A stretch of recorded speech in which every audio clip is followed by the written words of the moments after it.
لیکن ہم دیکھتے ہیں کہ جب پیغمبر اکرم اعلان نبوت فرماتے ہیں، اور اعلان نبوت فرمانے کے لیے بھی ہم دیکھیں کہ آپ نے جو اعلان نبوت فرمایا مشہور تواریخ اور مشہور احادیث کی روشنی میں، وہ 40 سال کے سن میں آپ نے ظاہری طور پر اعلان نبوت فرمایا ہے، جبکہ ہم دیکھتے ہیں کہ بہت سے انبیاء آغوش مادر ہی میں اپنے نبی ہونے کا اعلان فرما رہے ہیں، یا ان کو کم سنی میں منصب رسالت و نبوت عطا کیا گیا ہے۔ حضرت عیسیٰ علیہ السلام فرماتے ہیں انی عبداللہ آتانی الکتاب وجعلنی نبیا، کہ میں اللہ کا بندہ ہوں، مجھے کتاب دی گئی ہے اور مجھے نبی بنایا گیا ہے۔ یا اسی طریقے سے حضرت یحییٰ نے بھی کم سنی میں اپنے اعلان رسالت و نبوت کا اعلان فرمایا تھا۔ تو اس تناظر میں اگر ہم دیکھیں تو دیکھتے ہیں کہ کیا وجہ ہے کہ حضرت 40 سال کے سن مبارک میں اعلان نبوت و رسالت فرما رہے ہیں۔ تو اگر موازنہ کرنا چاہیں اور دیکھنا چاہیں تو یہ ہمیں نظر آئے گا کہ حضرت عیسیٰ جو آغوش مادر میں اپنے نبی ہونے کا اعلان فرما رہے ہیں، وہ در حقیقت اس حوالے سے ہے کہ وہ اپنی ماں کے جو عصمت اور بطول کے منصب پر فائز تھیں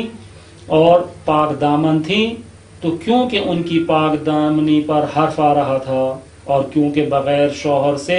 اللہ تعالیٰ نے ان کو حضرت عیسیٰ کلمہ خدا عنایت فرمائے تھے، تو یہ ایک خلاف فطرت عمل تھا کہ جو عام لوگوں کے ذہن سے دور تھا، کہ کس طریقے سے ایک عورت کے جو عذرا و بطول ہو، شوہر نہ کیا ہو، وہ کیسے صاحب اولاد ہو سکتی ہے، کس طریقے سے اس کے بچہ پیدا ہو سکتا ہے۔ تو کیونکہ یہ ایک خلاف فطرت عمل تھا، تو اللہ تعالیٰ نے اس خلاف فطرت عمل کو صحیح کرنے کے لیے بھی خلاف فطرت عمل ہی کا مظاہرہ فرمایا، اور حضرت مریم سلام اللہ علیہا نے اپنے پاک دامنی کا ثبوت دینے کے لیے جب لوگوں نے آپ پر تہمتیں لگانا شروع کی، تو اپنے اسی معصوم اور چھوٹے بچے کو جس کو اپنی آغوش میں لیے ہوئی تھی اشارہ فرمایا۔ اور ہم دیکھتے ہیں کہ قرآن مجید بیان فرماتا ہے کہ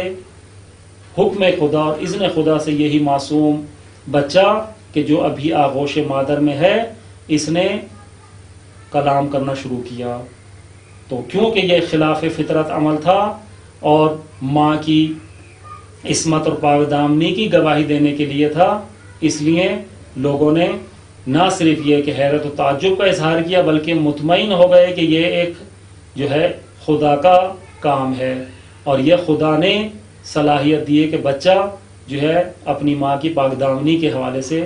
گفتگو کرے۔ یہاں ایک سوال ہوتا ہے کہ کس طریقے سے بچے کے بولنے سے ماں کی پاک دامنی ثابت ہو، تو ہم اس کا جواب اس طریقے سے دے سکتے ہیں کہ ہر بچہ بولتا نہیں ہے، حتیٰ کہ حلال زادہ بھی اگر کسی کے یہاں پیدا ہو تو اس سن تک کہ جو سال، سوا سال، 1.5 سال کا سن ہوتا ہے، اس سے پہلے بچے میں قوت گویائی پیدا نہیں ہوتی۔ نہ صرف قوت گویائی پیدا نہیں ہوتی، بلکہ معمولاً چھوٹے بچے ٹوٹے پھوٹے چھوٹے چھوٹے الفاظ یا وہ الفاظ کے جو ان کو سکھائے جاتے ہیں ان کی تکرار کرتے ہیں، خود سے ایسا کلام کہ جو نہ صرف یہ کہ معنی اور مطلب رکھتا ہو، بلکہ ایسا کلام کہ جس کی نسبت خدا کی طرف ہو، بولنے کی طاقت نہیں رکھتا۔ تو یہاں بھی اگر حضرت مریم نعوذ باللہ انہوں نے کوئی ایسا کام کیا ہوتا کہ جس سے یہ بچہ مثلا ہم ان کی نظر میں حرام ہوتا، تو یقیناً یہ بچہ ایسی بات نہیں کر سکتا تھا کہ جو ایک عام حلال زادے بچے سے بھی ممکن نہیں۔ تو یقیناً حضرت عیسیٰ کا کلام کرنا نہ صرف یہ کہ اپنے نبی اور صاحب کتاب ہونے کے حوالے سے ہے، بلکہ یہ بھی بتانے کے حوالے سے ہے کہ میں کیونکہ آئندہ نبی اور صاحب کتاب ہوں گا، اس حوالے سے یہ بتانے کے لیے ہے کہ سلسلہ نبوت کبھی بھی اسلاب نجس اور ارحام آلودہ سے منعقد نہیں ہوتا۔ سلسلہ نبوت کے لیے ہمیشہ پاک دامن مائیں اور پاک دامن اسلاب اور باپ ضروری ہیں۔ تو یہاں سے حضرت مریم کی پاک دامنی بھی ثابت ہوئی، بلکہ اور نہ صرف یہ کہ آپ کی پاک دامنی ثابت ہوئی، بلکہ حضرت عیسیٰ نے یہ بھی بتا دیا کہ یہ سلسلہ نبوت ہمیشہ پاک دامن ماؤں سے ہی منعقد اور برقرار اور جاری ہوتا ہے۔ تو یہ حضرت عیسیٰ کا بولنا صرف اسی وقت کے لیے تھا، ایسا نہیں ہے کہ جب حضرت عیسیٰ نے اذن خدا سے کلام کیا تو اب بولنے لگے، بلکہ کیونکہ خلاف فطرت چند لمحوں کے لیے آپ نے کلام فرمایا تھا، اس لیے باقی ہم نہیں دیکھتے کہ آپ اس کے بعد بھی مسلسل کلام کرتے رہے ہوں۔ تو نبی اکرم صلی اللہ علیہ وآلہ وسلم کے حوالے سے اگر ہم دیکھتے ہیں کہ آپ نے 40 سال کے سن میں، کہ جو آپ کے نبوت کے 23 سالہ مدت سے تقریباً 2 برابر کا عرصہ ہے، کہ 23 سال آپ کی مدت رسالت و نبوت ہے، مکہ اور مدینہ دونوں کی شامل کر کے، جبکہ اس کے برعکس جو آپ کی اعلان نبوت سے پہلے کا عرصہ ہے وہ 40 سال کا ہے، جو 23 سال سے تقریباً 2 برابر کا عرصہ ہے۔ تو ہم دیکھتے ہیں کہ اس 40 سال کے عرصے میں آپ نے مقدمہ رسالت اور تمہید رسالت کے لیے وہ صفات معاشرے میں اجاگر کی اور اپنے حوالے سے وہ لوگوں میں صفات و اخلاق و کردار کے نمونے پیش کیے کہ جس کے ذریعے سے آپ کے لیے اعلان نبوت فرمانا آسان ہو جائے، کیونکہ آپ حضرت عیسیٰ کی طرح ایک مقطع اور ایک خاص زمانے کے لیے نبی بنا کر نہیں بھیجے گئے، بلکہ آپ کی نبوت اور آپ کا لایا ہوا دین تا قیام قیامت باقی و جاری و ساری رہنے والا ہے۔ اس لیے ضروری تھا کہ اس دین کے تداوم اور باقی اور جاری رکھنے کے لیے ایک مضبوط مقدمہ برقرار کیا جائے، رکھا جائے، اور وہ مقدمہ آپ کے 40 سالہ دورے قبل از بعثت کا ہے، کہ آپ اس 40 سال کے زمانے میں معاشرے میں اپنے حسن کردار اور حسن گفتار سے ایسے نمونے رقم کریں کہ معاشرے میں آپ کی نبوت کی جڑیں مضبوط ہو جائیں۔ اس کے لیے اگر ہم دیکھیں تو جب آپ نے 25 سال کی عمر میں حضرت خدیجہ سلام اللہ علیہا سے شادی کی، جو عرب کی بلکہ مکے کی بلکہ پورے عرب معاشرے کی کہیں امیر ترین خاتون تھیں، تو اعلان نبوت سے 15 سال پہلے کا عرصہ کہ جو تاریخوں میں ہمیں کم ہی ملے گا کہ آپ نے معاشرے میں ستم دیدہ اور محروم طبقات کی کفالت اور سرپرستی میں گزارے ہیں۔ ہمیں کہیں نظر نہیں آتا کہ حضرت خدیجہ نے شادی کے بعد آپ کو دوبارہ سفر تجارت پر بھیجا ہو۔ شادی سے پہلے تو آپ کو سفر تجارت پر روانہ کیا، لیکن شادی کے بعد اس طریقے سے کہ آپ ان کا مال تجارت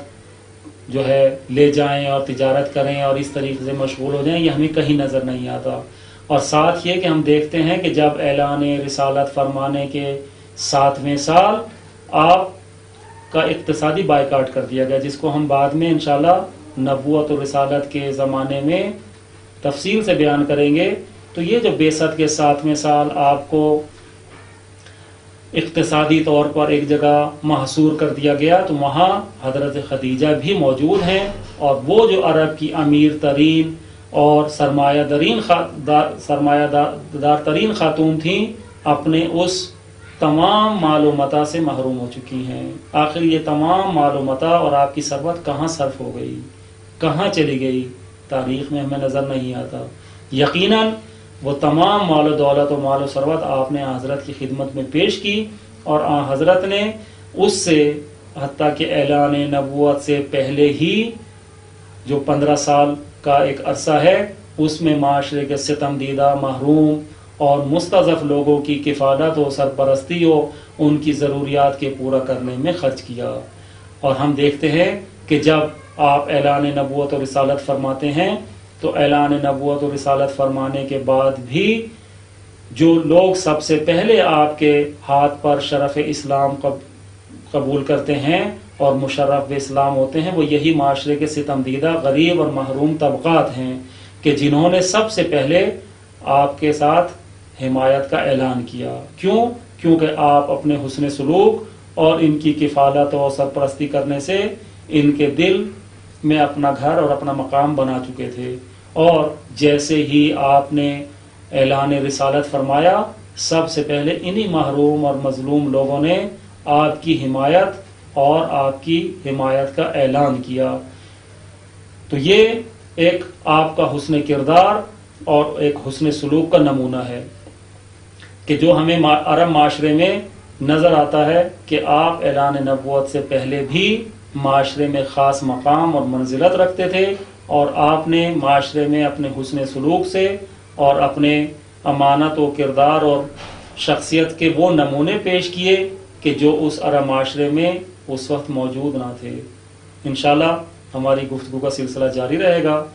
اور ہم جو ہے اپنے اس گفتگو کے دوسرے حصے میں آپ کی سیرت طیبہ کے بعثت و اعلان رسالت کے بعد کے کچھ پہلوؤں پر روشنی ڈالیں گے۔ والسلام علیکم ورحمۃ اللہ وبرکاتہ۔